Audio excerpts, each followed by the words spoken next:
Soms als ik ook van school hier wegga, dan zie ik ze ook wel ergens bij mij in de buurt. Maar hier dus ook wel vaak. Xavier en zijn beste vriend Chris sjuggen geregeld op het voetpad tussen Tolhuis en Oostenstein in Kalm de salamanders.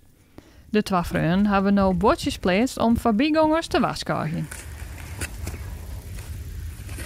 Want dan zijn er steeds meer diertjes over en dan gaat het steeds weer goed met de diertjes en kun je ze vaker zien. Maar denken ze dat dit de oplossing is? Denk ik wel.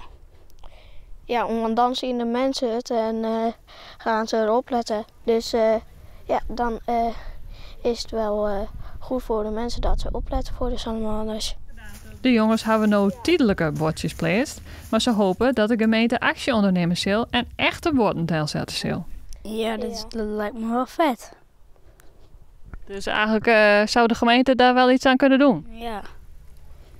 Ja, dan moeten ze het wel goed zien en denken dat het wel een goed idee is. Want anders heeft het ook niet zo nut dat wij die bordjes hebben gemaakt.